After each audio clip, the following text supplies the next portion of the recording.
Hi అండి. Welcome to my YouTube channel. It's Shanvi diaries official. ఈరోజు నేనైతే ఎగ్ ఫ్రైడ్ రైస్ చేశానండి. టేస్ట్ అయితే చాలా బాగా వచ్చింది.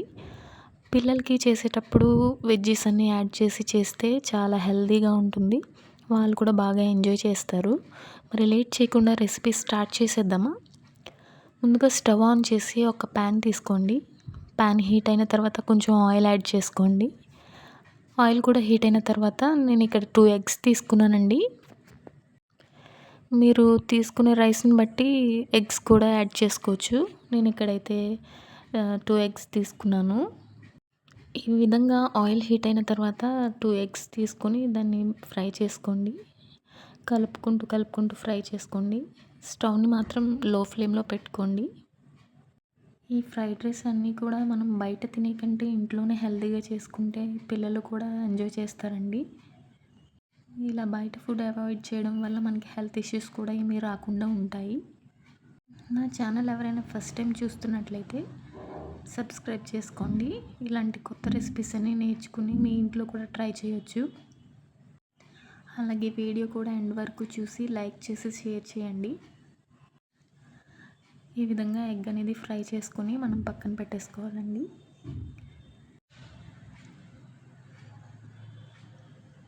మొత్తం ఎగ్ అంతా తీసుకుని ఒక పక్కన పెట్టేసుకుని సేమ్ అదే ప్యాన్లో నేను కొంచెం ఆయిల్ యాడ్ చేసుకుంటున్నాను.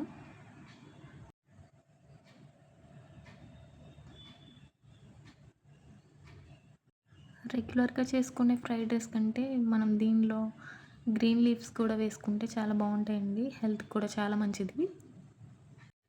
ఫ్రైడ్ ఎగ్ అంతా నేను వేరే బౌల్లోకి తీసుకుని ఇప్పుడు సేమ్ ప్యాన్లో ఆయిల్ యాడ్ చేసుకున్నానండి. ఆయిల్ యాడ్ చేసుకున్న తర్వాత నేను ముందుగానే రెడీ పెట్టుకున్నాను. వెజ్జీస్ అన్నీ కూడా పక్కన పెట్టుకున్నానండి. నేను కొంచెం జీలకర్ర వేసుకున్నాను ఫ్లేవర్ కోసం. మీకు వీడియోలో చూపిస్తున్నట్లుగా క్యాబేజ్, అలాగే క్యారెట్, పచ్చి బఠానీ, స్ప్రింగ్ ఆనియన్స్, అలాగే కొంచెం మెంతికూర, మునగాకు, ఈ 2 కూడా నేను కలుపుకొని తీసుకున్నానండి. ఈ వెజ్జీస్ అన్నిటి వల్ల పిల్లలకి చాలా మంచిది. అలాగే వాళ్ళ బ్రెయిన్ డెవలప్మెంట్ కూడా బాగా యూజ్ అవుతుందండి. నార్మల్గా వాళ్ళు తినరు కదా, మనం అందుకే ఇలా ఫ్రైడ్ రైస్లో వాటిలో యాడ్ చేసుకోవచ్చు. యాడ్ చేసుకున్న వెజ్జీస్ అన్నిటిని కూడా ఒకసారి ఆయిల్లో బాగా కలుపుకోండి.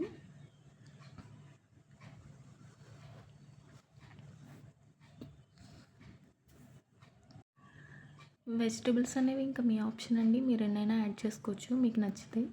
నేను ఇంకా ఇవే తీసుకున్నాను. మరీ ఎక్కువైతే పిల్లలు తినరని నేను ఓన్లీ సెలెక్టెడే తీసుకున్నాను. ఇప్పుడు కొంచెం రోస్ట్ అయిన తర్వాత దీనిలో అల్లం వెల్లుల్లి పేస్ట్ యాడ్ చేశాను ఫ్లేవర్ కోసం. దాన్ని కూడా బాగా కలుపుకోండి. కలుపుకొని కొంతసేపు అయిన తర్వాత మూత పెట్టేసేయండి. నేను ఈ గ్రీన్ పీస్ని ఒక 10 మినిట్స్ నీటిలో నానబెట్టుకున్నానండి. ఇంకా బాయిల్ చేయలేదు, డైరెక్ట్ వేసేసాను అలాగే. మీకు నచ్చితే బాయిల్ చేసుకోవచ్చు, లేదంటే నానబెట్టుకోవచ్చు. నేనైతే ఒక 10 మినిట్స్ నానబెట్టాను. ఫ్రై అయిన తర్వాత అవి నార్మల్గా సాఫ్ట్గానే అయిపోయినాయి. మరీ ఎక్కువగా నానబెట్టిన బాయిల్ చేసిన మ్యాషీగా అయిపోతాయి అనేసి నేను జస్ట్ నార్మల్గా 10 మినిట్సే ఉంచాను. తినేటప్పుడు బాగుంటాయి. సెమీ సాలిడ్ లాగా తినేటప్పుడు చాలా టేస్టీగా ఉంటాయండి. ఈ విధంగా కలుపుకుంటూ ఉండండి, మంచి ఫ్లేవర్ అయితే వస్తుంది. ఆల్మోస్ట్ ఈ మిక్స్చర్ అంతా కుక్ అయిపోయిందండి. ఇప్పుడు నేను ఫ్రెష్గా రైస్ యాడ్ చేసుకుంటున్నాను దీనిలోకి. ఒక కప్ వరకు రైస్ యాడ్ చేసుకున్నాను. ఈ రైస్ని కూడా బాగా కలుపుకోండి. మొత్తం ఆ మిక్స్చర్ అంతా పట్టేలాగా బాగా కలుపుకోండి.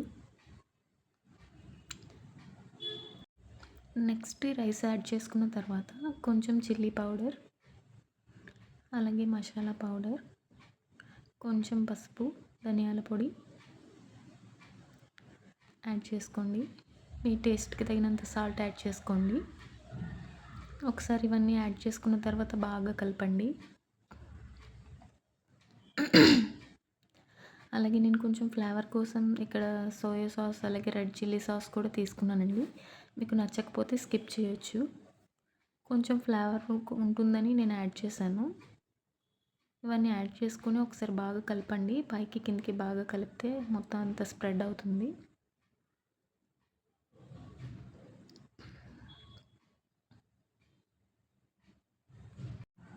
ఈ విధంగా బాగా కలుపుకున్న తర్వాత కొంతసేపు మూత పెట్టేసుకోండి. మరీ ఎక్కువగా కుక్ అవ్వాల్సిన అవసరం అయితే లేదండి. ఆల్రెడీ వెజ్జెస్ అన్నీ ఫ్రై అయిపోయినాయి కాబట్టి నార్మల్గా ఒకసారి కలుపుకొని అలాగే లాస్ట్‌లో కొంచెం మనం ఫ్రై చేసి పెట్టుకున్న ఎగ్‌ని కూడా యాడ్ చేసుకోండి. మొత్తం అంతా మిక్స్ అయ్యేలాగా బాగా కలుపుకోండి.